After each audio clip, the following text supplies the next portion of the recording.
চোখের সামনে ভাঙছে তিস্তার পার। নদী গিলে খাচ্ছে ঘরবাড়ি, বসতভিটা সহ ফসলি জমি ও গাছপালা। উজানের ঢল আর টানা বৃষ্টিতে তিস্তা নদীর পানি বাড়ার সঙ্গে সঙ্গে ভাঙন কবলে কুড়িগ্রামের রাজারহাট উপজেলার গতিয়াশাম, খেতাবখাঁ, উলিপুর উপজেলার বজরা, ছাদুয়া, দামারহাট সহ বেশ কিছু এলাকা।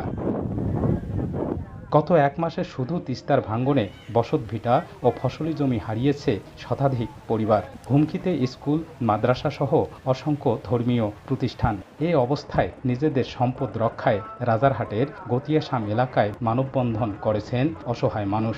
নদী ভাঙন রোধে দ্রুত ব্যবস্থা নেওয়ার পাশাপাশি স্থায়ী পদক্ষেপের দাবি নদী ও পরিবেশ রক্ষা আন্দোলনের নেতাদের। নদী অনেক দূরে ছিল, যে হারে ভাঙতেছে ওই হারে আমাদের টিকে থাকা সম্ভব না। 3 বার আমি এই বাড়িটা ভাঙলাম, আর আমার এখন মনে যাওয়ার কোনো আস্থা নাই।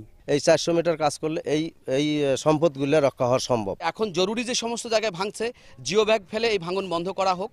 আগামী বছর যাতে না ভাঙে সেজন্য ব্লক ফেলে এই ভাঙন বন্ধ করা হোক। তিস্তায় স্থায়ী প্রকল্প না থাকলেও ভাঙন কবলিত এলাকায় জরুরি ভিত্তিতে অস্থায়ী কাজের পাশাপাশি জেলার অন্যান্য নদ নদীতেও স্থায়ী কাজ চলমান থাকার কথা জানায় স্থানীয় পানি উন্নয়ন বোর্ডের কর্মকর্তা। ইতিমধ্যে একটি সমীক্ষা প্রকল্প চলমান আছে, যেটি 3 ফেজে বাস্তবায়নের জন্য নির্ধারণ হচ্ছে।